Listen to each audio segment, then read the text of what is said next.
And that's how I felt with like videos, man, like sneaking on the red carpet with Leonardo DiCaprio. Didn't really want to do it. He was in town for a film premiere.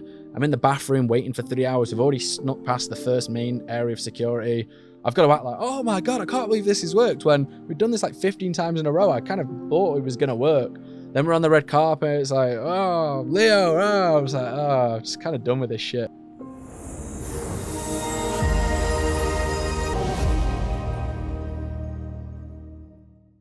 Jamie, thank you for coming on the podcast. Really grateful, really honored to have you here. I really admire your path and the way you've navigated life thus far. And I'm excited for our conversation today. Man, I'm so excited to be here, man. I'm really looking forward to the conversation we're going to have. So you started off, your bio, I think, is a good place to start, where it's like 900,000 subscribers, quit, now learning YouTube and showing people what I've learned along the way. Yep. A lot of people will never be in the position of gaining 900,000 subscribers and then having enough self-awareness to realize that that wasn't the path for them. What was that like? Man, there was absolutely zero self-awareness required to realize that. I was, yeah, man, it was so obvious for me, for everyone around me. This is just, I'm not happy in life. And yeah, man, it was so confusing. It was like 7 years into entrepreneurship, and then finally it had worked, like with hundreds of thousands of subscribers, good money in the bank. And I was just like, what is it? What am I doing, man? What am I doing? So yeah, it required zero self-awareness, but yeah. Okay, so there might be people listening who are in the position of knowing that they should do something, but then not actually acting on it. Was there any period between you knowing what you needed to do and you doing what you needed to do? Yeah, I think it took like 7 months before I actually walked away from the YouTube channel. And I think one thing that did actually help was like chip away at it. Instead of like, I was super worried about the idea of leaving this business that could be worth millions and millions of pounds. And I genuinely thought it would. It's not like, I was like, oh, it could be worth loads of money. I was like, well, I'm walking away from the business that will be worth millions to do nothing. I have no plans. Like, I'm going to go to Mexico and travel for a little bit. So what I did was like a mentor help, like George Bettany, just like a friend who kind of had that mentor role, said like, oh, why don't you go for a 6-month break and see how you feel? And that like chipping away at the rigidness of it really helped me make that decision. And also like Zach was a really good friend about it as well. Like he was really accepting. Like he kind of knew that I was very unproductive and not very happy whatsoever. So like he was also very supportive in helping me kind of take that first step away from the channel. And when you sat with and made that decision and acted on it, were there any particular things that helped you actually say, okay, this is the path for me and this is what I'm going to do? There was no path for me, no. I was running a YouTube channel, 900,000 subscribers. We'd grown it to, in 2.5 years. I made like 25 grand from my previous business that I'd invested every penny into making the YouTube happen. We were down to like, we had 2 months of runway left with the YouTube channel in London. 6 months in, we had 60,000 subscribers, but it just simply wasn't paying the bills. So we were losing like 5 grand a month on average. We had about 10 grand left. I think my cash actually went down to about 6 grand. And then finally it worked really well with like a viral video that we'd hoped for, but also planned for. And yeah, 2.5 years in, it was, what am I doing? And what was the question, Danny? What was the question? I was just providing a bit more context into like, thank you. Into like, yeah, where I was at mentally and why it was quite a tough decision, because so much had gone into getting myself to that stage. When I finally was at that stage and I realized I wasn't happy, I was so confused, man. It's like, why am I not happy with this? Yeah, no, the question was around like the actual thing that you did to make the decision. I think everyone listening to this has something in their life that they're like, if I had a little more courage, I should be doing this. Did it take courage to do what you needed to do? I don't think so, man. And I always really struggled to gain insights that I would give people on advice, apart from like break it down. Because to me, it was such a tough decision. And yeah, like I was so lost. I was I was playing the mental battle with myself of like, be more disciplined, do more meditation, go to the gym more. But my whole life had been disciplined. My whole life had been meditating. The whole life had been going to the gym, doing jiu-jitsu, stuff like that. And I wasn't happy at all. So that's why I was kind of so confused. I was like, what do I do? I had no answers, and just like getting away from the thing. Like, I saw a quote somewhere which was like, don't do more of something that doesn't make you happy. And everything in my life I thought would make me happy, and I just had resulted in not being happy, like waking up super late, going to bed super early, but just being exhausted 24/7, feeling so numb. Yeah, like the advice I can give people on how I made that decision, I just needed to, man. Like I would have been like a depressed mess. I was not productive at all. I remember we were trying to hire an editor, and there was like 130 applications that went through to the email, and I just like woke up at like 9:30 after going to bed at like 10. And I put my head on the desk and just fell asleep again. I was filled with dread at doing that activity of going through the editors. And it was a very simple task. Like doing that now, I'd be like, oh, that's fine, 2 hours work. So yeah, man, I don't know. It just doesn't feel like that applicable. Where I was at feels so far from where I'm at now in life and where I've even been before. It's hard for me to go, this is what I do in that situation. If you're in that situation, this is what I do, because it's almost so unrelatable for me that I can't really give advice to other people from it. How long ago was that? 2 years. 2 years ago. 2 years ago. You had 6 months runway. Is that correct? No, it was 4. It's gonna get a bit messy. 4.5 years ago, I set up the YouTube channel, coming up to 5 years, and 6 months into that, so 4 years or 3.5 years, I had 2 months of runway left. But like a year ago, I was pretty calm with money. So I left the YouTube channel with like a year or 2, 3 years of runway, depending on how I was going to spend it. And then you moved to Mexico with basically just like no plan of, I'm going to explore. I'm going to figure out what it is I actually enjoy doing and take a sabbatical of some sort. Yeah. I mean, the YouTube channel break, the 6-month break was kind of that sabbatical. And I would say I never really moved to Mexico. I just stayed in Mexico. So I traveled to Mexico for 10 weeks and I was meant to be home by Christmas. And I just ended up staying, man. I was like, I'm still pretty depressed. I have no idea.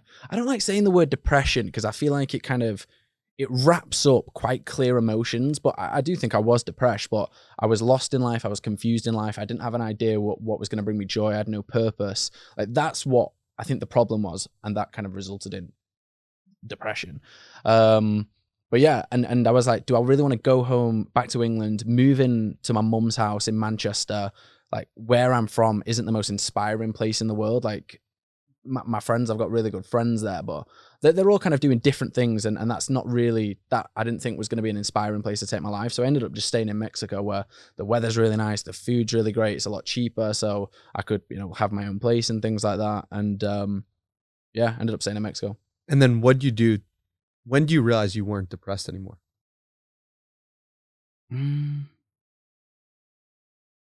Depressed is that word, man? Like your words. Yeah. So like I would avoid that word personally talking. I just think it's a bit easier to just say I was depressed. Right. But like when I started to feel a little bit better within myself was like when I got excited on business again, to be honest. But it was still like this.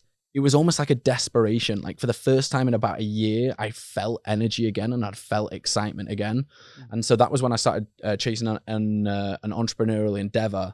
But yeah, even that felt like quite janky. I wasn't sure why I was doing it. I got like super anxious over pointless stuff, like way more anxious than I should be over little things. And yeah, it was about a year ago that I started feeling life again. Wow. And what do you think contributed most to that other than starting the business? I think contributed most to what? You feeling happier and more aligned. Man, I'm still very confused about that whole process. Like now in life, I feel like I know what makes me happy and what I enjoy and what gives me energy. And I feel like I've got purpose again. But breaking down kind of what happened and how I got back, I still don't know, man. Like so I was bored and I was numb. And when I was running the YouTube channel, there were so many different business opportunities that I wanted to take. But towards the end of it, I was just so drained and I had no energy of wanting to do them. But when I spent a year of doing nothing and being kind of lost, I had this one idea and I got super excited and went at it. And I still wasn't that happy, but it gave me the kind of that bit of energy. That business ended up failing. And still for a bit after, I felt like I lost with but I had that kind of energy back. I was still like, man, I don't feel that great. I don't have that. I'm not like happy in life, but I had like that dog came back a bit. And then I went into YouTube consulting, and that worked really well, really quickly. So within like 7 weeks, I started working with Codie, Sanchez and Morning Brew. Even then I was still not like feeling great. I'd say like I feel great now. But yeah, it was interesting, man, because like those two clients brought in quite like really good money for me, the best I've ever been paid, in fact. And I was still, I didn't expect that to solve all of my problems. So I remember signing them, and that was the first bit of money I'd made in like 5 months. And I was like, oh wow, that's a big stress off my plate. But then I still felt lost, and I was like, interesting. Like that's still there. The money isn't going to solve that. And I think previously I would have panicked. I'd have gone, what the fuck? I've just spent 7 years of my life trying to be successful. And then I've been successful. Now I'm not happy. How would I be happy? So like my relationship kind of changed with feelings, I think, but also with success and the link between success and feelings. So yeah. Why didn't you panic?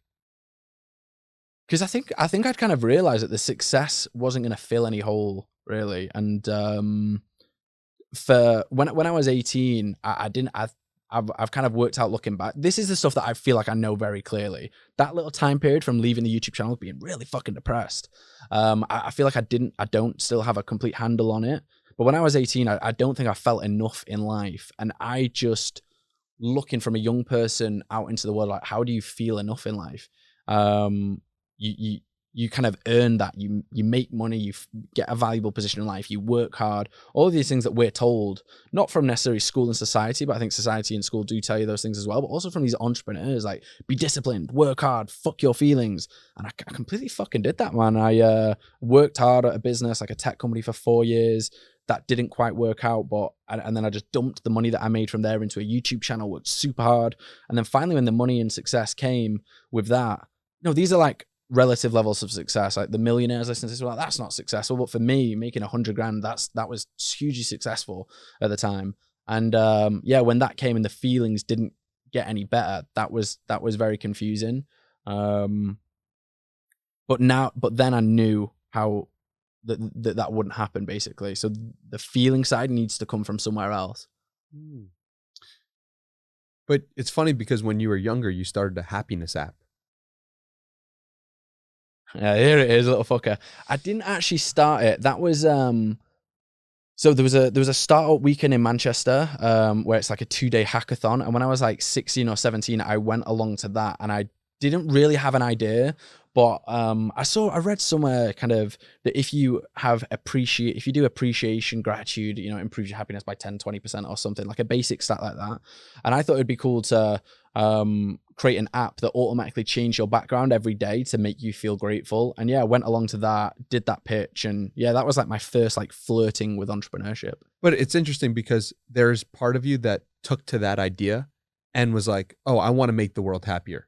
Like that's quite a good thing to do. Yeah. And I think that is inside of you in some respect. And what I noticed from talking to you is just like a general lighthearted energy. Yeah.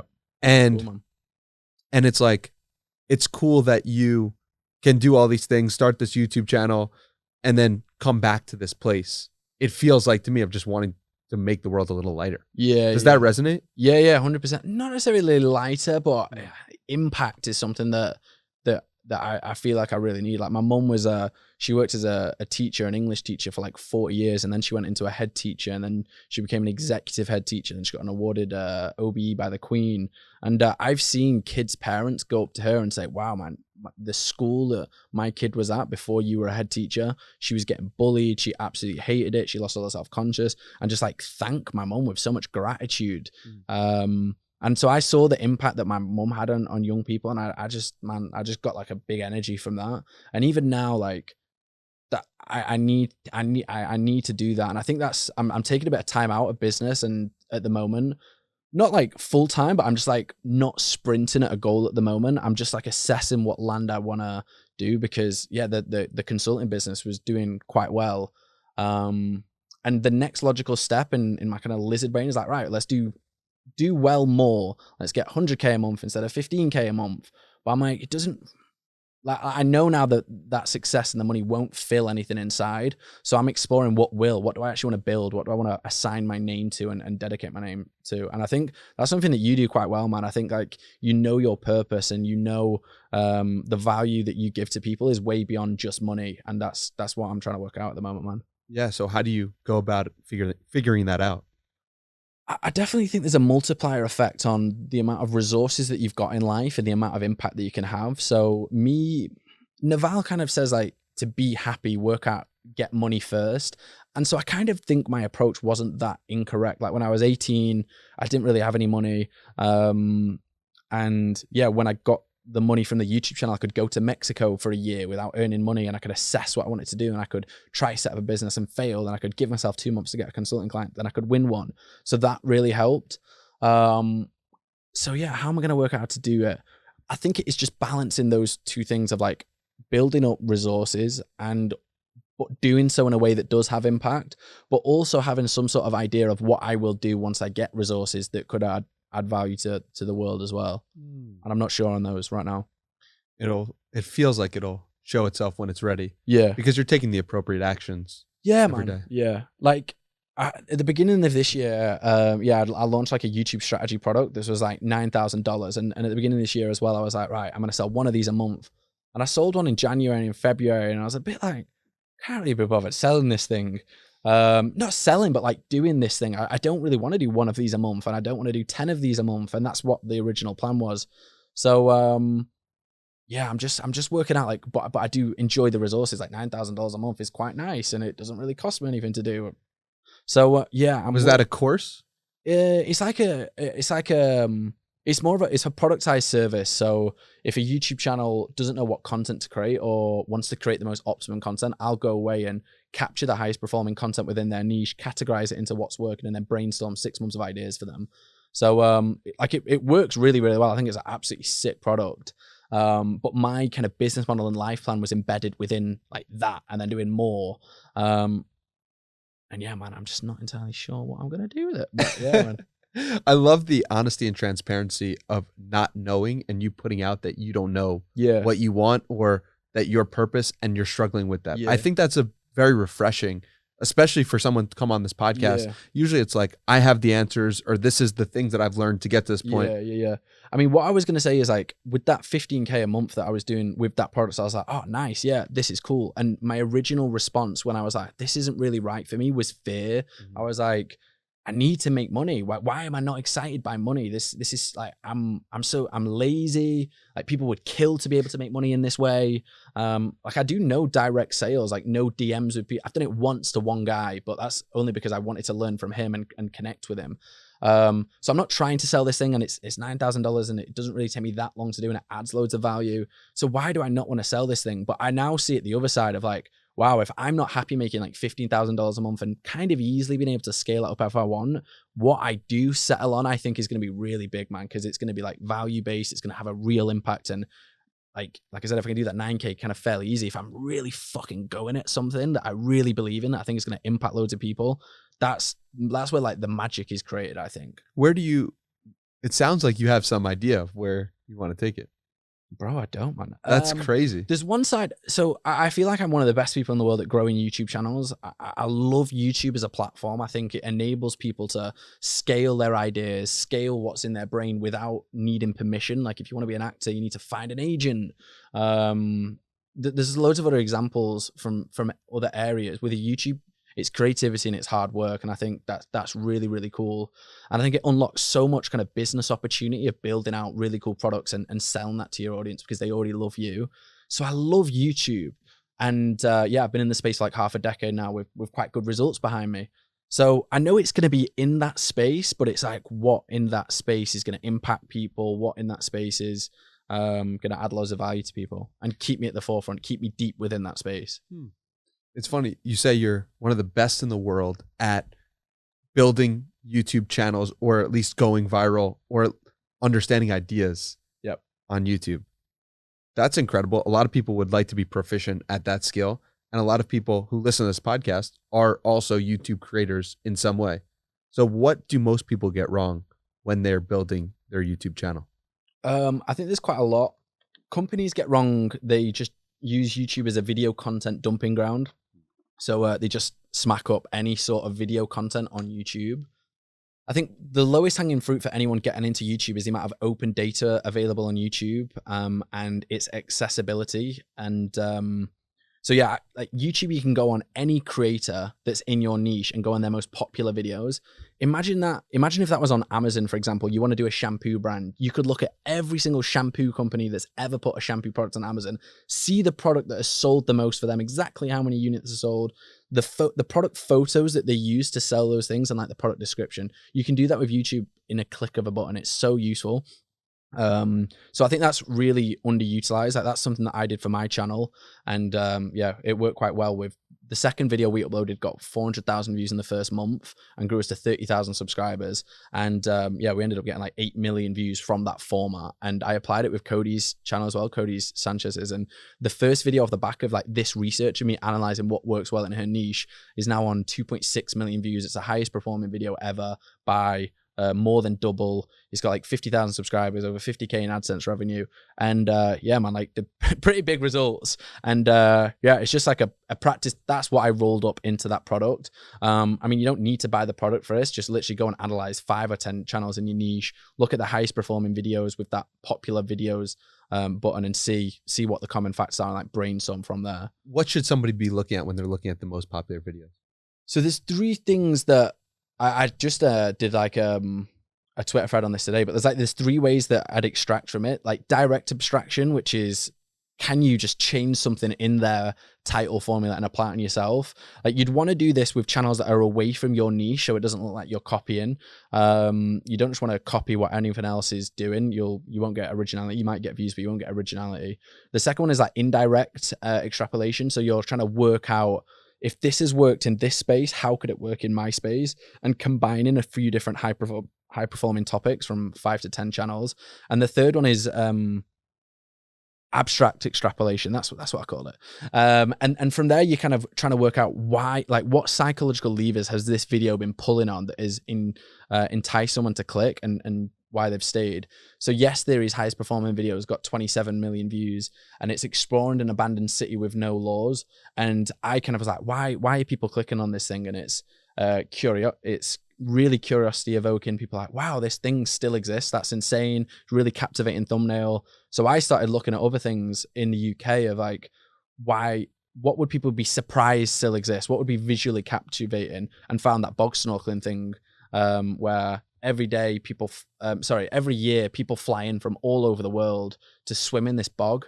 And it was absolutely insane in the middle of this crazy town in Wales.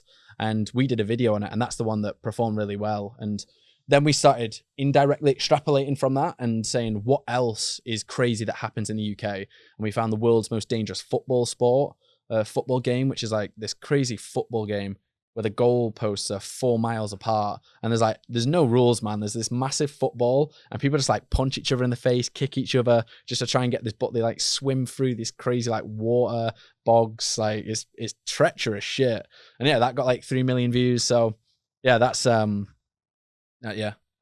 one way I'd go about it. You mentioned working with Codie Sanchez. What's that experience been like for you? Cool, man. Yeah, I think I've met Ali Abdaal before and worked with him on a project for a weekend, and I've met Codie in person before, and I'd say those 2 are the highest performing people that I've met in person. And so yeah, it's been really cool to see, man. Like the big thing that I've noticed about those guys is that energy efficiency. Like for me, I get fucking too excited, man. Like even now, like I'm fucking talking quick. And if there's like it doesn't matter the size of the task, I like, right, let's fucking go. When I can be on a call with Codie and she's like got 9 meetings that day, and she'll start with like, right, I've got a quick meeting. I've got a meeting after this. And she'll talk, and she won't be talking too super fast. She'll just be kind of like flowing with that. And I think she's really good. And same with Ali Abdaal. I've not seen him in intense situations, but like applying the proportionate amount of effort and energy to a task that is required of it.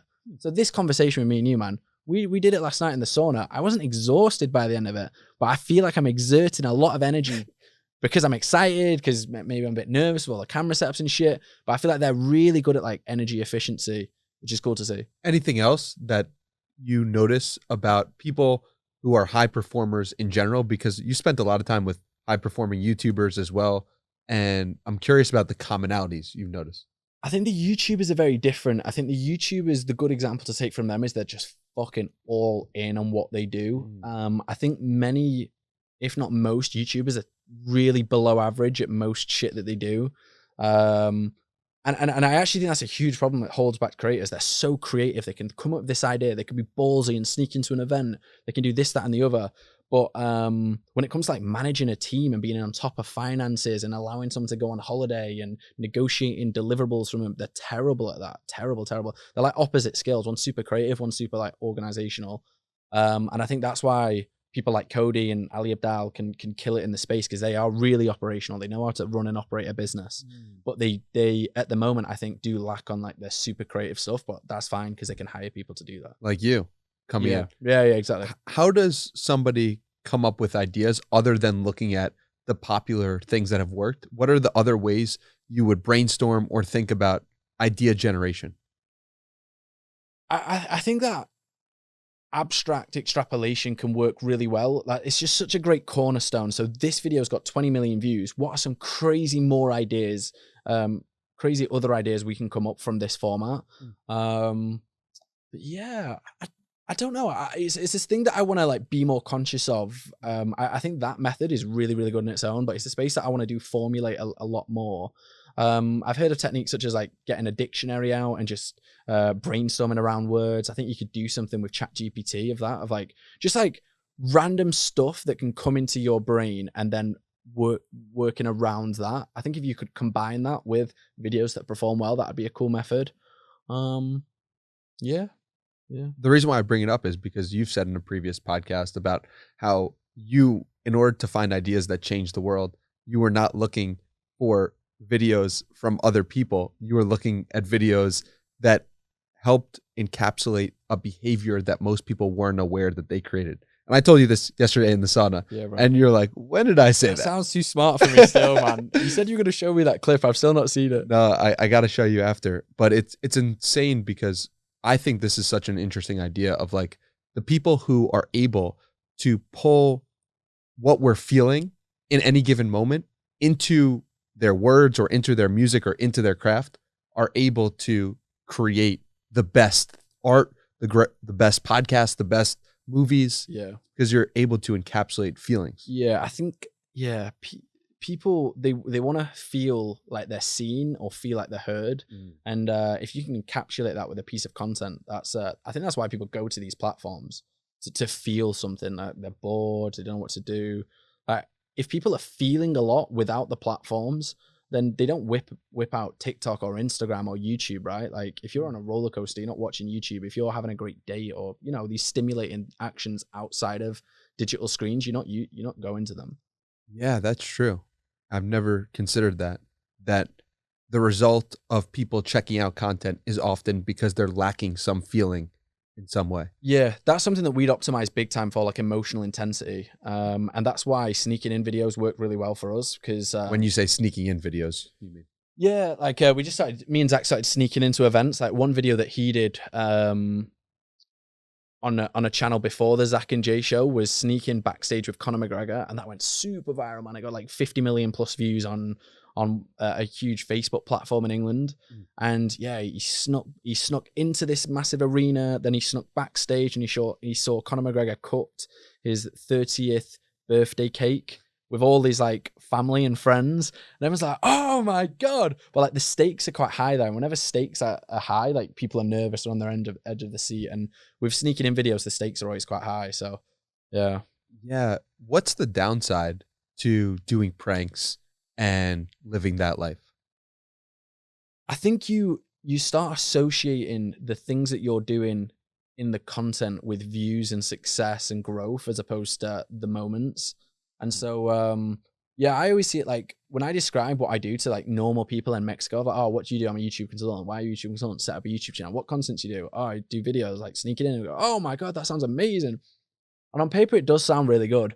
But it's like going to a theme park. Like if you go to a theme park you've never been before in your life, it sounds amazing. If you go every year, it's not. So it's pretty cool.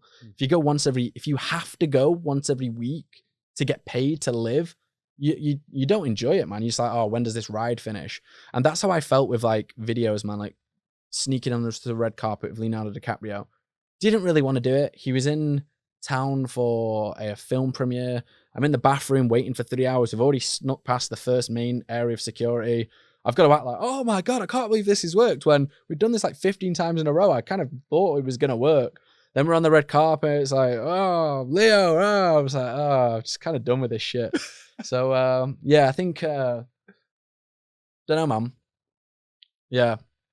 Not normalizing the content is what I'd say, but also I think you are going to you're going to get used to it. So I think you got two options of either separating and saying, accepting it and saying, this is my job. I'm doing this behavior to grow, or saying, you know what, I'm not going to do this behavior and I'm going to look for other ways to grow in areas that do get me excited. Yeah, that's why I think it's so important for people to think about how their job or how the thing that they're doing is either helping them grow as a person or not. It's like, you are going to have to do that behavior a lot. Mm-hmm. So is that behavior going to be something that when you look back on your life, you're going to be happy that you did or sad that you did, and it could change at different points in the journey. Yeah. But it's something I was very conscious of. Yeah. You know what I found kind of mad? Like when I left the YouTube channel, I kind of was exploring what I could do and found a client basically. Someone introduced me to someone for some YouTube consulting, and I did this YouTube view machine, the YouTube strategy product process on them, and I charged like $9,000. Actually, I think it was like $7,500 for them or something like that. And man, because of the mindset I was in and just where I was at in life, I absolutely hated it. I was super anxious to do the work. Then I did the work and I was like, it's actually really valuable, this. And then I delivered the work and they were happy. And they kind of weren't really that bothered, to be honest. It was quite a small thing on their priority list. And yeah, I didn't really enjoy that. And then I started doing it for Morning Brew and Codie and other kind of exciting YouTube channels. And man, I fucking love it now. So I'm actually doing the same work as I was doing a year and a half ago. But I really enjoy it now, and it gives me so much life. So I think it's interesting when someone isn't feeling that great in life, people go and say, change that external factor, change that job, change this, change that. When for me, I was doing exactly the same thing and I just wasn't in a great place while doing it. And I'm not sure what that is, but I think it's an interesting one for me. I think it's worth exploring what it actually is, like what the difference is. What do you think it is? I mean, it could be. I don't know I don't know what the first YouTube channel you were doing that wasn't exciting, but the first thing that comes to mind is the content. I don't think it was the content, man. It wasn't. Nah. Was it the mission behind the content? Nah. Was it different activities that you were doing in your own life, different habits, different routines? It was, nah. I'm going through it. Yeah. Was it, how were your relationships? And this is what I mean, man. I don't know how I got to be so. In fact, I'll have a little punt. I think for 7 years of my entrepreneurial life, I told myself, and I'd only filtered in the messages from society and the people that I knew, that success will make me happy and fulfilled and joyful and energy. And then when all of that happened, and I didn't feel that energy, I felt nothing then mattered.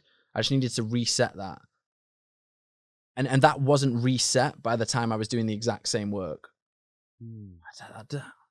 You can see that I'm still trying to work out kind of what happened so it can be somewhat of an applicable message to someone else, but really not got to the bottom of it. It's a wild thing when you are not, you're doing the same activity but not feeling the same. Yeah. And I think it's so important because a lot of people will go through their own life, their own journeys, and try to do things, and in one moment they're running and they're feeling great running, and one moment they hate running. It's like, what's the difference there? Yeah. And yeah, you have no idea. No, man, no. It was like the fundamentals were broken, right? So these individual things of like fitness, of meditation, of sleep and all that stuff. Yeah. I could get all of those right. I could do a lot, but I didn't feel like I was being a lot. Like, and it was that B thing, that fundamental of like my existence. What is the point of the whole thing? You were doing a lot, but you weren't being a lot? What does that mean? That's what one of the therapists said. Like, I was like, I was, like I said, man, I was meditating, I was reading, I was going to jiu-jitsu, I was in like good shape, I had good friends, good family, good like money coming in from the business. But but I don't think I was like feeling it. Like I was always doing a lot of stuff to get away from where I actually was, which wasn't feeling enough. And what I think I needed to do was just like sit there and listen and be like, take a little breath, see what's going on, and then start building from that place as opposed to building from a place of fear and running away. One thing that I've been thinking about a lot lately is how our society, Western society in general, is so big into thinking and so big into the rational thoughts. Yeah. And not as big into feeling what we're actually feeling in the moment. Sometimes suppress it to the detriment of it doesn't allow us to be. Yeah. And that was one thing that Mexico, I think, is ingrained into me subconsciously, is like not everyone's happy. But the vibe there is so much more open and welcoming and hugging and the salsa dancing. Like I remember when I went to Oaxaca for Day of the Dead, everyone was dancing in the street. I was so like nervous and like drinking and stuff. And then when my friends came to visit me for the next year, I was in the street dancing with randomers and they was like, oh, and like that's just like fed into me a little bit, like that sort of vibe and presence and more joy in the moment. Wow. What about therapy? What made you decide to go to therapy? And then how did that work for you? And was that an enjoyable experience? Yeah, I've seen like 3 different sets of therapists. One when I was like 18, one when I was running the YouTube channel and a bit lost and a bit confused, and then the third one after I set up the business that failed in Mexico last year. And yeah, I think it's cool, man. It's cool. It's interesting. There's one side which is more like a practical thing of like you've just got a place to kind of like dump your negative shit. So if some negative thing happens to you that week, it's like, all right, I'll tell my therapist that, and kind of takes the sting out of it. The other side is, yeah, you do get to understand your thoughts and feelings and motivations a bit more with people that are trained in that space. But I do think people kind of lump together therapy quite broadly, like seeing a therapist. There's so many different types of therapists and styles. And my first 2 therapists, it was just like, oh, mate, I heard you've got a therapist. Is she good? Or he? Yeah, they're quite good. Oh, I'll chat with them and then I'll just sign up for them. And this is probably the most important role and relationship in my life. Like someone who's really helping me think and feel and form my attitudes around living a fulfillment life. And I'd go for the first person. Like I would never do that in any other field. So the last one, and this was actually a pretty sick hack actually, I interviewed like 10 life coaches and therapists to see which one I'd work with. And normally they give you an hour for free. So just to assess whether that relationship's right. So I did that with 10 different people. And by the end of it, I was like, I don't even need a therapist. I'm pretty good. Like I got so many different perspectives. And one therapist said that thing like, oh, it seems like you do a lot, but you don't really be a lot. And I was like, that's a pretty good one. So yeah, that was cool, man. That's a very interesting thing to do, which is like try out things before you do it. I think that's also true for like going to the gym, particular exercise, or going to yoga or whatever it is for you. Trying something new is like, just test it out and see if it's for you. Yeah. And try 10 times, right? Yeah, definitely. Yeah. What about meditation? You mentioned that before as well. Yeah. You do that consistently, inconsistently? I've done it consistently, inconsistently for like 10 years, man. Yeah, like since university, like there's phases, like I did it today, did it yesterday. There's phases where I do it every day for weeks. There's phases where I drop out of it for a week or 2. I'll always kind of come back to it, but yeah. Nice. And what's that giving you exactly? It's good, man. I think it gives me, when I'm doing it consistently, it gives me a bit of space in between my thoughts and my feelings. And I find this is like the main thing that I find is like I'll catch the present moment more, which is really fucking cool, man. Like I'll finish a boxing session and then like I'll be like, oh, looks quite nice today, doesn't it? And I'll see the sun come through. I'll notice the trees, things like that, man. Like I'll catch the present moment when I'm in the flow of it. I love that. Which is strange, man, because it's quite an intangible thing, but it feels really nice, man. It feels beautiful. It is. Yeah. And it's something I want to push more people to experience. Yeah. What have you found doing 60, is it 30 sessions, 60 minutes? Yeah. 60 minutes, 60 days. 60 days, wow. Yeah. Do you find that on steroids? Yeah, you go deeper. You go way deeper than I did. I go way deeper than I did on the 20-minute sessions. And it's just like there's so much there from the 20-minute mark to the 60-minute mark that you just wouldn't uncover. And it's like almost like the 20 minutes is like the warm-up. It's a really remarkable experience. I've learned a lot about myself over the past 3 weeks. And when I did it for the first time, I was like, oh my God, like it was revolutionary for me. That's cool, man. Yeah. Yeah. That's one thing that I'm kind of thinking about business-wise that I'd love to do is like facilitate action through things like that, of like joint things like for sellers 75 hard. 75 hard. I think that's really cool, man. And in terms of like what we were talking about before, into emotional intensity and making people feel through content, great content makes you feel from what you're seeing and shown. But an extension of that is if you can make someone act, you feel instantly, right? Like if I get my viewers to touch the tree, they physically feel that. And so if you get them doing action, that's an extension of your content and they're feeling something. So I think that's quite a cool way of thinking about content. But yeah, I think it gives people an excuse to like get out of the norms, doesn't it? Of like joining other people and doing this thing in a short pace of time and having a start date, having an end date and having a format. So yeah, I think I'll probably do something like that in the future at some stage. How would you help people do that for YouTube? Let's devise a challenge for YouTube right now. Because I think like if I was someone selling a course that had infinite scale and if I thought this would be helpful for people, I'd be like, everyone needs to get on YouTube. It can make them loads of money.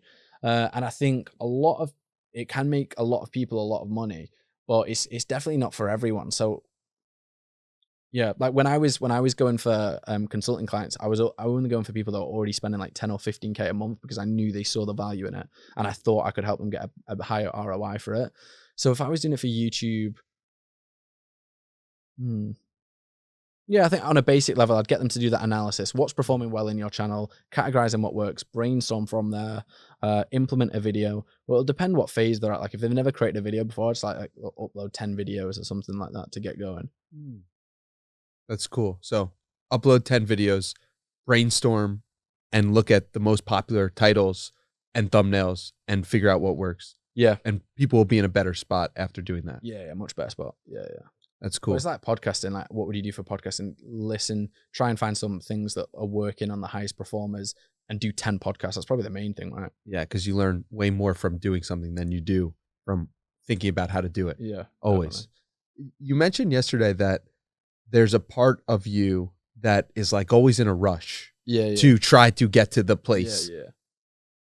What's going on there? And can we break that down a little bit? You said a good comment. It was like, where does that voice come from? And when I was 20 years old, I was on an accelerated program in London. And this feels like a peak in hype around tech entrepreneurship. Like I feel now there's a bit more of a shift from young entrepreneurs wanting to do content and be content creators, when back then, like 10 years ago, it was kind of tech entrepreneurs.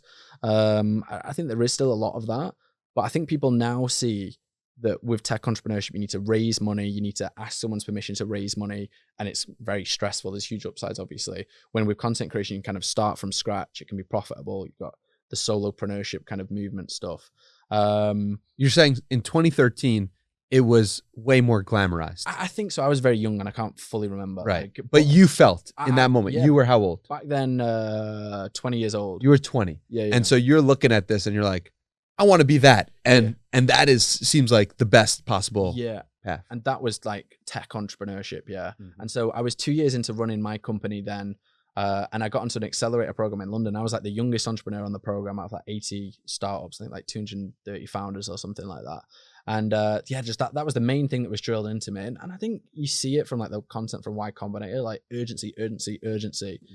And that was just drilled into me, man. And I think I'm very good at urgency now. Like with the YouTube consulting stuff, it's like one report a week is what I'll send out every single week for 6 weeks. And week 7, I've got Codie and Morning Brew as a client. Where I'm not great out is separating when I need to be urgent and when I need to kind of be patient and set up those processes to help scale growth. So I think I'm good at intensity, but not great at longevity. And that's kind of what I found with the YouTube channel as well. Good at growing it quite quickly, good at sustainably making that business something that I enjoy building, that builds great results and the results compound. I'm not great at that yet. I've never done that in my life. So yeah. It's funny too, because it seems like you're learning the patience aspect of it. Yeah. And in the sense of you're willing to go to Mexico without a plan and just be like, all right, like I'm going to figure this out. I'm going to move or at least put my body in a different location just so I could see what the world is like here. Yeah. That's not a very urgent activity, quote unquote, but it's an activity that Yeah. really helped you out, it seems Yeah, like. yeah. I mean, that's why I was petrified of it, man. Like for my whole life, adult life, I'd been struggling to set up a business, sacrificed so much. And then it finally happened. And what was I gonna do, man? What, like it was stage 2 of 5 stages, you know. It was then build other businesses off the top of the YouTube channel, hire people, change the world. And I was gonna walk away from stage 2, like the successful channel that I'd spent 7 years building with the previous business, with no plan. That's why it was so scary, man. Do you think a part of you is scared to go to the heights that is required?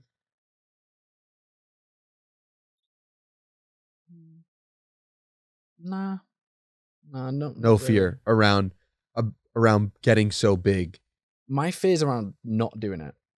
Your fears around not Yeah. achieving greatness. I think my biggest fear in life is not living as much as I could have lived and building as much as I could have built. Why is it so important to build? I think building feeds into living, but yeah, man, like I feel competent. I feel like I can build, so I should build.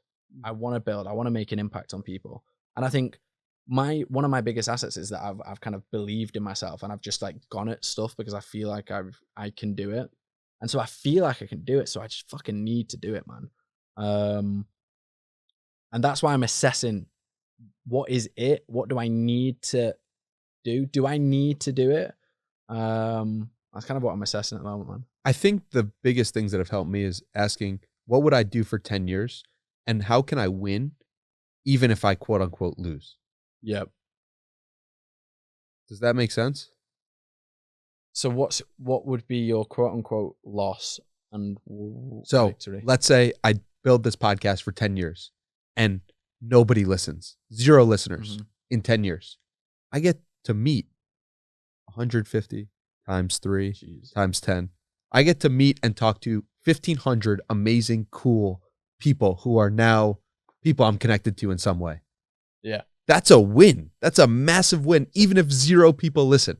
And so I think that whenever you're building something, you need to figure out, how do you win even if you quote unquote lose? Do you know what I think it is for me? It's not sacrificing myself to build the big things. And I think myself can be, I need to define that a little bit more sharply, because I think to build great things, you do need to sacrifice. But what is a non-negotiable sacrifice, and what is what can be sacrificed? Because I think for the YouTube channel and the tech company before, I was sacrificing everything. I didn't care. But now what is that? Howard Stern asked Jerry Seinfeld about his creative process, and Jerry Seinfeld talks about how he's living with the jokes 24/7. Yep. And Howard Stern says to him, dude, that sounds awful. And Jerry says to him, yeah, it's torturous, but it's a torture I'm willing to bear. Yeah. And life is about picking the torture you're willing to bear. Yep. Right? It's very difficult for people to build a business of some sort, but it's a little bit easier if it's a business that aligns with something greater than themselves, or aligns with a version of themselves they'd like to bring into the world. Yep. Yeah, man. Yeah. I'd love to help you and think it. Yeah, bro. Think it through in some way. Yeah. Yeah. I think for me, the main thing is like working on the foundations, and it's not being driven by kind of urgency for like results, because building foundations don't really build that much results in a short space of time. So, yeah, man, it's like laying them foundations. What if you had 3 years left to live? Yeah. Where would you spend your time? Ooh, go on, Danny. Go on, lad. Where would I spend my time? Right. So if I had 3 years to live. Because 3 years is a long time, but it's also a short time. Yeah, it's a great question.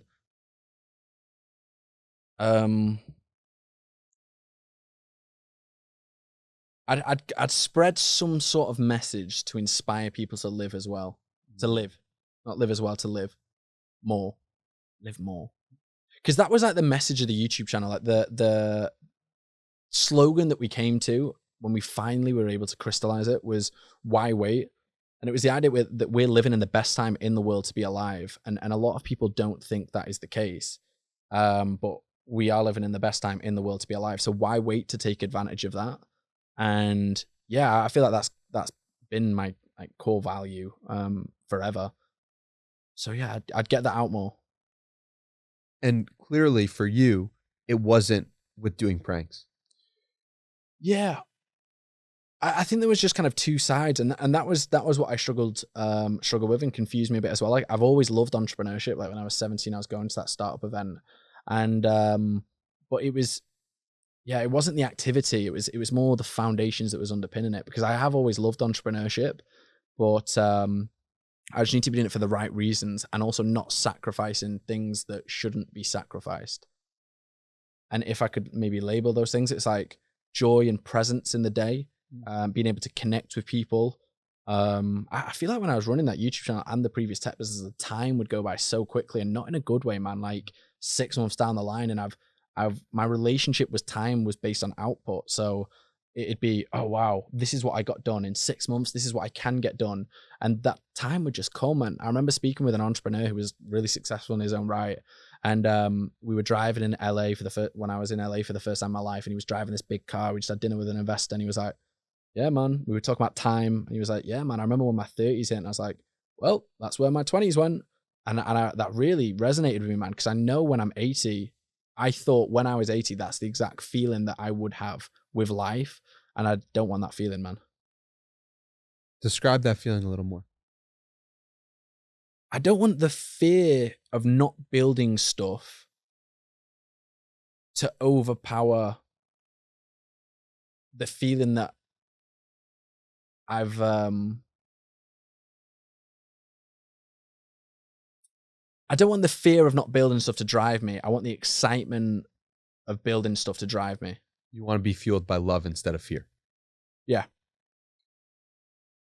That makes a lot of sense. And I think the awareness of that is incredible. Yeah. And means you're going to get there at some point. And I think that's the win, not lose. Like if I spend 10 years of my life just fucking living, enjoying myself, building, because naturally, man, I want to build. I want to have these conversations. I want to put myself to work. I don't want to like chill at a beach or chill in Mexico eating tacos all day. I want to build, man. So it's that balance, man. Who is the best example of an entrepreneur who is acting with love instead of fear and cultivating presence, connection, and joy in their own life while also building big things? You're up there, mate. Thanks, man. I appreciate that. You're up there. It's interesting because I think it's what flavor works for you. Because I look at Codie and I don't think that's driven by fear. I think that she's very purposeful with what she does. She's very fucking good at what she does. She works like a motherfucker, and she's completely okay with that. Who else do I feel gets a nice balance? There's not that many people that I see, man. Really? Yeah. That's fascinating. What about you? Who do you think fits in that place? Gary Vaynerchuk for me is the first person to come to mind that might surprise people, because that surprised me. I know, like deep in my bones, that dude is acting with love. Yeah. You know, and it's cool to really understand that that's the underpinning. A lot of people will see a few clips and see him taken out of context and believe that he's acting with fear and that he's trying to maybe help some insecurity from childhood or something. And it's like, I believe deeply that he is really whole himself and wants to use that wholeness to spread more love and energy into the world. That's cool. So he's like the best example. Is there anyone like closer to ground? Yeah, he's like a rocket ship. Or like Bell Up for a bit of advice. Chris Williamson's a good example. Yeah, I was thinking about that. Yeah, Chris Williamson, 5 years into his podcast, Modern Wisdom. Yeah. And it feels like he's acting with love and acting with, this is his true calling. Yeah.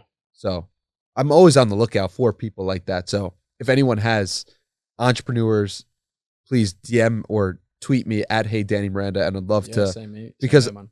I keep a list of these people who Yeah. are just trying to act with love as much as possible, Yeah. because really, like, fear can drive you, Yeah. but it's a toxic fuel. Yeah. Because Yeah. you pay a price when you're holding a coal in your hand of like, screw the world. Like, Yeah. there's something that you're giving up. Yeah, I've seen someone like, are you burning dirty or burning clean? And I think, yeah, There's truth to that's that. like an interesting one. If you've got bad motivations and like it's polluting to the things around you, but you're still burning brightly or whatever. Yeah. When you look at like a place to live, how do you think about where you want to end up? So I did a vision board the other day. Oh, wow. I kind of thought they were a bit lame before, to be honest. But yeah, man, What changed your mind on that? just not really knowing what else to do to like try and set this foundation for the next steps. I don't really like, there was a £7 million house that I saw in Greater Manchester with a nice pool, and I put it up. I was like, I don't really, took that off because it's going to devalue the rest of what I actually want. So I took that off because I wasn't that bothered by it. Just put like a little nice house on there. Not a crazy house. What else was on there? I think like, yeah, good family, good relationships. I want to be in a position where I can help people who I think can add a lot of value to the world, but money is not really necessarily their strong point, or money will have huge leverage on their success. So there's a lot of creators that I see who are really talented, who work super hard, and they just have like pretty much just cash flow issues, to be honest. Like at that early days when they're doing everything, they're trying to work with a brand, they're negotiating the contract, they're editing the videos themselves because they don't have an editor, all that stuff. Like that, I can see them like that. Literally, you can just look at the data, and cash would help them. I'd love to just be able to just like fucking send someone 10 grand to cover them for 2 or 3 months or something. Yeah, same with like rappers as well. Like I really like UK rap. I'd love to be able to like help people out in that space where if someone's got the attitude and the mindset and the talent and the work rate as well, cash flow can be a huge thing. But I think if you're rich, cash is not that big of a thing for you, right? So a small amount that is a seemingly large amount for people like that. That'd be cool. That'd be a really cool place to be in.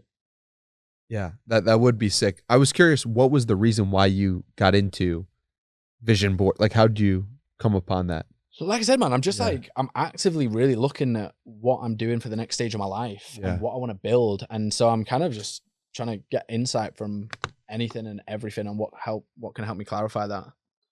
What are the similarities between rappers on the rise and YouTube creators?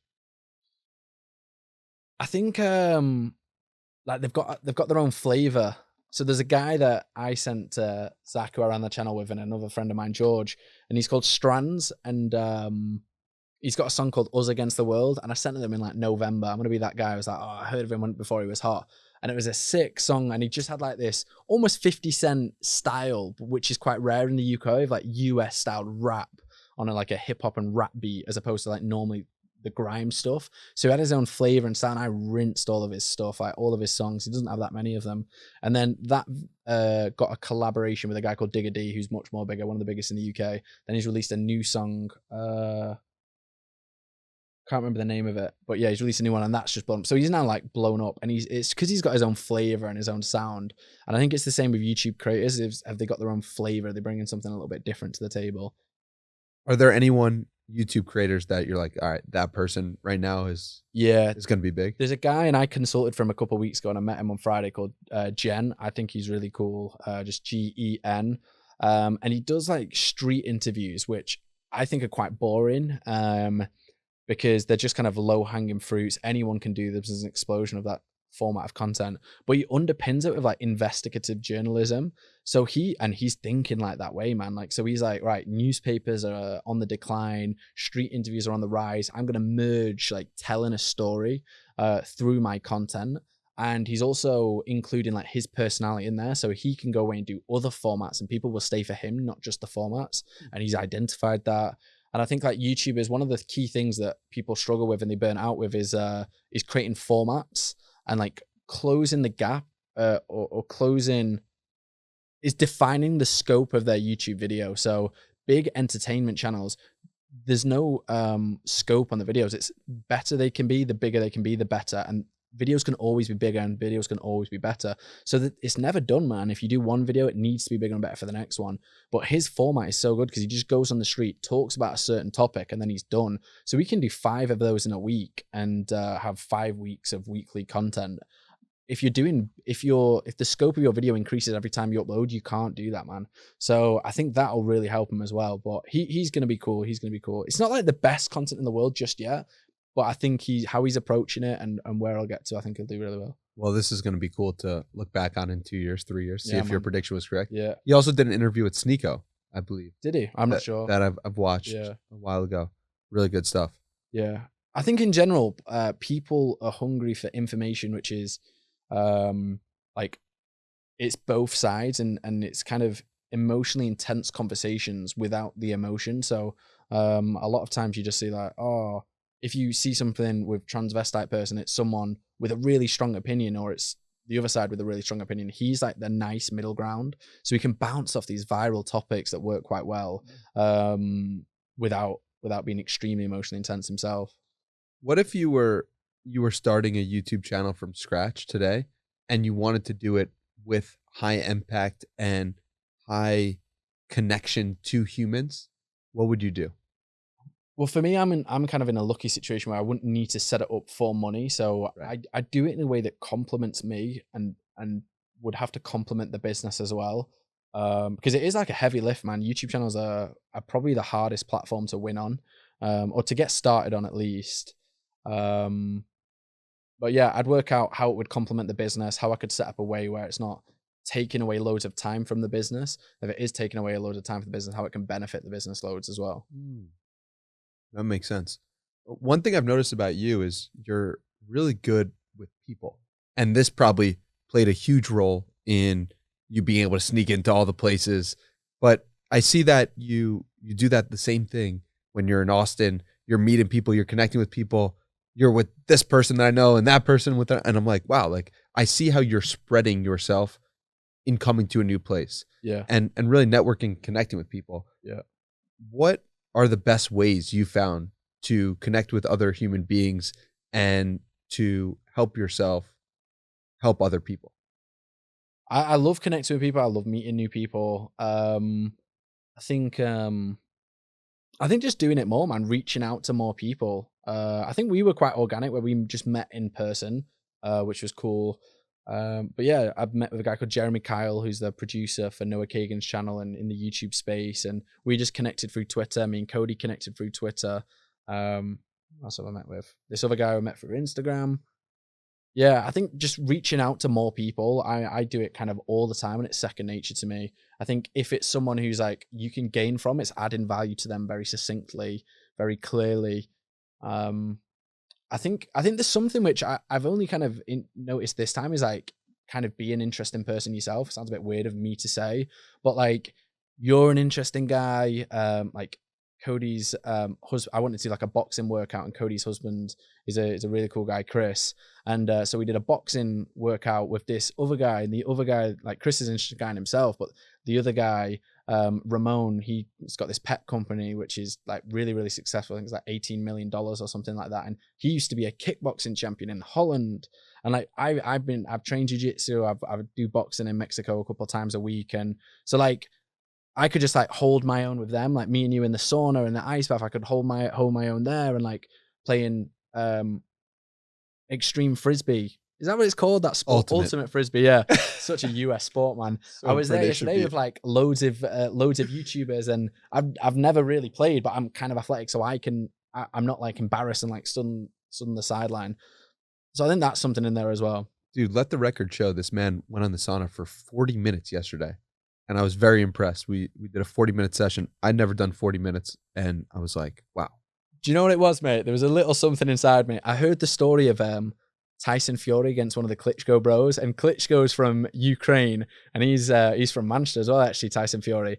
And yeah, they just did a little sauna off with each other. And that just embedded in my brain. So when you were like, I might go till 40. I was like, oh, fuck it. I'm going till 40, me. That's why you started boxing? You did a little, No, my shadow back's just a boxing. bit tight, man. Like we did a big workout on Sunday with boxing, so my back's tight. But yeah. But on the point of being an interesting person, it's insane how if you keep adding things to yourself, it's like if you're looking at yourself right now and you're like, I don't feel like I'm that interesting. It's like you could literally just learn a skill, learn the guitar. It's just the first thing that comes to mind. Yeah. Learn how to, start running or start doing some form of exercise or start something that is creatively inclined to you. And if you do that consistently over a period of years, you will become more interesting because an interesting person is just someone who has done something consistently for a long period of time. Right? Mm-hmm. I think it's just like following your interests and like being more interested and open. Like when I moved to Mexico, I can speak Spanish now. I'm always a bit hesitant to say I can speak Spanish. Why? I don't know, man. Like, because if I say to someone who's like super fluent in Spanish, I can speak Spanish, and then they'll just be like, this guy can speak Spanish. I'll test him, and they'll find some holes. But if I hop in a taxi and the guy says, can you speak Spanish? And I say, I'm learning. And I go, you can speak Spanish, and we'll chat in Spanish the whole time. Expectations. It's fairly basic, yeah.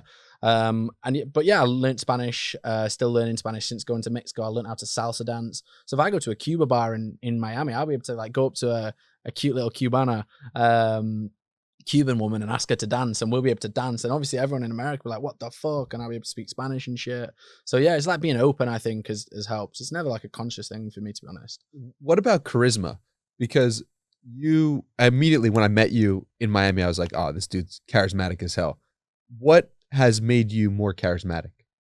I think I've always had that energy inside me, man. Like I just get excited when I meet people, especially people that I know kind of share the same sort of values underneath. Yeah. I think me and you, we've not spoke for probably more than 2 hours. I just feel like super connected to you already, man. I just feel like we're on the same sort of wave. Yeah. And it's like when you met Andy Frisella, your presence and charisma and like, attitude, you were just so prepared and ready because you just share those kind of values underneath. So it's not something you try and turn on. Maybe you should dial it in a little bit, but you can't really fake that, I don't think. So the underpinning of connection is values. And I think it's really important to figure out what your values are. Mm-hmm. How have you gone about doing that? So last year I did a course by a guy called Codie something, can't remember his surname. It was intentional life design course. And he did a really cool exercise where there were like 200 words on the screen and he said pick 10, and then he narrowed it down to 50 words. Or maybe he narrowed it down to 10 and then he told you to narrow down the words you picked to 3. Wow. And they were all based on what values you want to live by. And then it was to 1. I kind of came across adventure, purpose, and I forgot my final value. I forgot the value that I live my whole life by. It's all good. But it was cool, man. Like it was a cool exercise. And yeah, that really helped clarify things, to be honest. Because I feel like I'd always gone, oh fuck, what is that last one? I feel like I'd always done the adventure side, but maybe the purpose was lacking. And then it clarified things for me a little bit because I'd optimized for 2, but I'd missed that.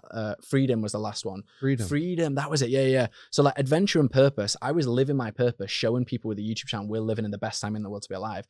Every week was an adventure, but I started feeling very fucking trapped with that thing. So that really resonated with me. In fact, I was like, right, how do I build something that makes me feel free? And it's what's prevented me from growing my business and 10x in my business, which normally would be a great adventure. Purpose-wise, yeah, it's spreading my message, which I believe a lot in, but it's not going to make me free if I create an agency to do that shit. So yeah, that was cool. The freedom one's so interesting to me because it's like freedom often comes when we have built up a lot of time being not free in something. It's like you're free to use your body when you have spent the time to exercise consistently. Yeah. Or you're free. It's like, how do you deal with freedom in a relationship, right? It's like, yeah. Like, how has freedom been difficult for you to navigate through other than the YouTube channel? How was freedom? To be honest, I'm still thinking of how I can embed that into my life, because I think one thing that I did think was interesting about freedom was I think a lot of people with 9-to-5 jobs would associate freedom as being able to work whenever on whatever. Yeah. yeah, I realized that I didn't just want to sit by a beach and make money doing that. So that to me wasn't necessarily freedom. But I think something that I did think was that gave me freedom was the idea that I could walk away from something if I wanted to. And I felt very trapped making quite good money with the YouTube channel. And so I didn't feel free. So yeah, but I think it's still a tough one because if you want to build big things, you're not free just to walk away whenever you want, whenever you don't feel like it. But I think I think maybe it's freedom from walking away from it for the wrong reasons. So yeah, that makes sense. No. No, Freedom for walking away from it for the right reasons. What does that mean exactly? like if it was the wrong reasons that you were driving you'd have the freedom that you could walk away from it, but you're there for the right reasons. So you don't feel like you have to do this at all costs for the wrong reasons. You feel like you've got to do this because it's going to fill your purpose and it's going to be an adventure. Acting with love. Acting with love, yeah. Seems like to be a Love's common an interesting one because I've not thought too much about love. Acting with love, like I wouldn't phrase it that way. Why not? I don't know. Love to me is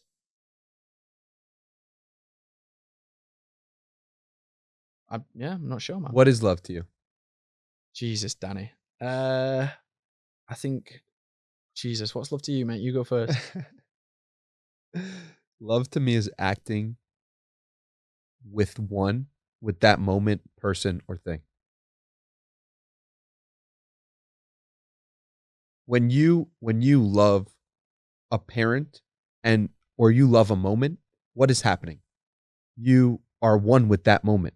It's almost like there's no separation between it. If you get robbed on the street and someone pulls out a knife, I think you'll be extremely present in that moment to fight that off, and you'll be at one in that moment. Is that? Yeah. So maybe an additional part to that is when you're one with the moment and also feeling joy from it. Yeah. Right. Joy. Yeah. That's because I've thought about joy. Like I like the idea of living joyfully. Mm. Maybe it's just a word that I've not really included in the vocabulary when thinking about my life. UK people don't think about love. Yeah, love. Sound like a bit of a pussy, but nah, I'm joking, mate. But yeah, that I think like, yeah, I I don't really think about love that much. Is that because of the culture? Is that because is that? Maybe I'm not too sure, man. So what is love to you? Man, what a question. Love to me is I think it's more important. Oh Jesus, I've just said I don't really think about it, but yeah, I think it's when you love something, it's more important than anything else. Then like, the money can go away, everything can go away, but if love's still there, that's like the strongest, most important thing. Should probably think about that more, eh? Well, when we're feeling love, it's like a never-ending fuel. Yeah. And it's so important to our being, and I think that human beings who don't have love or aren't acting with it or don't feel it in any way, they are dying slowly inside. Yeah. And so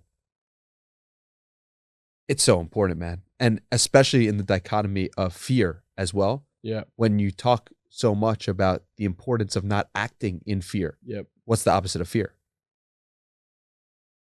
Peace. Yeah. Definitely peace is a part of love. Yep. Right? And you could say peace, you could say love. Very closely, Yeah. they're related. Yeah. Because I think that's the annoying thing about fear. Like it is a very potent motivator. Like if someone pulls a knife out on you, you're very present. You will run very fast. You'll react very quickly. You'll punch very hard. Yeah. If you need to. So yeah, the opposite of that, peace and love. When do you find yourself most at peace? I think like during a boxing session. I think like after really solid work as well.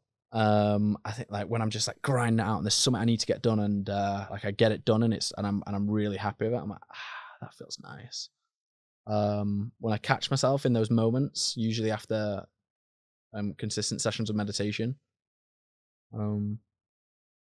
Laughing. Like especially with my girlfriend.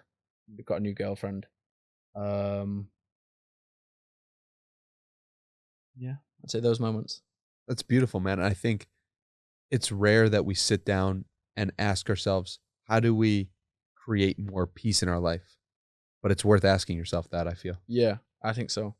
Yeah, I think one fear I've got or have had is that fear and urgency has been such a strong motivator for my whole career. I almost have a fear of losing that fear. Yeah. You can have peace and ambition at the same time. Yeah. And there are many examples of people who, like Gandhi, for example, changed the world more than any entrepreneur has. Yeah. Joe Hudson gave me this example in episode 348. Changed the world tremendously, but he did not act in fear. He acted in peace, in love, Yep. and he did more. And so the question is, how do we also act with that same amount of presence? Such a good point, man. Such a good point. Because I think like the world isn't lacking in entrepreneurs who sacrifice everything and who aren't happy inside to create things. Like what the world's kind of lacking more is people that are building cool shit but are enjoying their lives as well. And one thing I thought about as well, which kind of reassured me a little bit, was the world is never going to be perfect ever. So if you're going to sacrifice your life to build something that will improve the world, if everyone did that, it'd be a waste of life, completely be a waste of existence, because the world's never going to be perfect, and everyone living in the world is not going to live properly until the world is perfect, and they're sacrificing themselves for perfection. So, yeah. You're making the world better by not sacrificing yourself. Yeah, just by being happy in yourself, you're improving the world more than you would if you just sacrifice yourself nonstop. Yeah. I mean, potentially, right? Yeah, unless you did help, because I feel like, yeah. If Steve Jobs, like you could say, made a positive impact on the world. Yeah. And it's like, was he sacrificing himself at some moments? Yeah, or like I don't Elon know. Musk, for example. Like, I think he has sacrificed himself. I think it's like with a lot of people, I kind of see it in like with climate change. A lot of people, they live such anxious lives around climate change to try and improve it, but climate change is always going to be an issue for people. And they're kind of almost, yeah, it's taken away so much from their life. It stops them living. You don't want the anxiety of a future to detriment you to the point of not living. Like there are people who take health very seriously, but then they won't go outside. It's like, you can go for a run. Like, it's okay. Like, there might be toxins in the air or whatever, but it's like, you can't let that determine your entire life. Yeah. That's a good point. Yeah. Like people are so scared of getting COVID that they never go outside. It's like, is that really living from your house? Yeah. It's something that you gotta constantly be aware of. And for me, it's like having that time to check in with myself in meditation is helpful to say, am I living with fear? Am I living with love? Yeah. And what does this day entail? Yeah. For you, was there any daily check-in you do on a consistent basis on acting with peace or acting with fear? Nah, man. Nah. What would that look like for you? I think meditation would be good. Journaling would be good. I've done journaling and stuff before. But yeah, I think building that into a practice could be interesting. I think there's like some sort of scoreboard, right? Like with businesses, you set like yearly objectives and then you do quarterly objectives. And I just don't really do that for my life. And I've thought about why not. And I think it's just a matter of doing it, really. Well, sometimes we value other people, doing work for other people more than we do ourselves. Yeah. And there's something to accountability there, but it's like, you will push yourself further if you have a coach who expects you to do a certain thing than you will yourself. Yeah. But it's like, how can we start valuing ourselves as much as other people value our own life? Yeah, definitely. And I also think there's something around measuring something, and money and revenue is such an easy thing to measure that we're almost lazy and just basing it off that. If we defined our own metrics, like I started putting at the end of I do a weekly check-in on like how the week went, what went well, what didn't go well, what do I do more of, how did this brought me close to my vision. And I score myself based on like anxiety that I felt throughout the week. And just even having that score has helped me, and it's realized that it has gone down. So that's cool. Oh, wow. Would you be able to share the template for the weekly reflection. Yeah. I would love to check it out and link it down below if people definitely. are interested. Yeah, definitely. Cool. I like to end these podcasts asking the guest a challenge of the audience to do something. You spend an hour or more listening to us, and it's like, what are you going to actually do from this conversation and take with you on the next part of your day? Does a challenge come to mind? Yeah. I don't like giving advice, man, because as you can tell from this conversation, I'm nowhere near there. I don't think there is a there, but I don't have the answers. And I think for every single person, there's different answers that they need to hear at a different stage of life. What is the challenge that you would give yourself in this moment? Right now? Yeah. Sit down, write down what I want to measure my life by, and setting quarterly check-ins till the end of this year and monthly check-ins as well. So you're already doing the weekly. Yeah. But the monthly and quarterly. I'm doing the weekly, but I'm not that clear on what I want to measure my life on. And like I said, I think like 10K a month, 15K a month, 100K a month, they're easy things to measure. Right. What else do I actually want to measure that is going to give me a life where even if it's not successful, it's still a win, still a victory. Yeah. And also the 10K and 15K are in some ways external measures of success of what society will reward. But it's like most of us haven't spent time to ask ourselves, what do we reward for ourselves? Yeah. So it's a great way to end it, man. Dude, Jamie, thank you so much for taking the time. Thanks for having me, man. You're the absolute man. I feel the same way as you. Instantly connected to you. You're a really good dude. And I'm really grateful to have you on this podcast. Where can we send people to connect with you further? I'm pretty active on Twitter. That is heavily based on like YouTube growth stuff. But yeah, that's just Jamie Rawsthorne. Elsewhere, I've got Instagram, but I just feel like that's a bit more personal stuff. So, but yeah, that's just my name as well if you want to follow me on Instagram. But yeah, man, that's about it. Cool. We'll link those down below. Thank you, man. Cheers, man.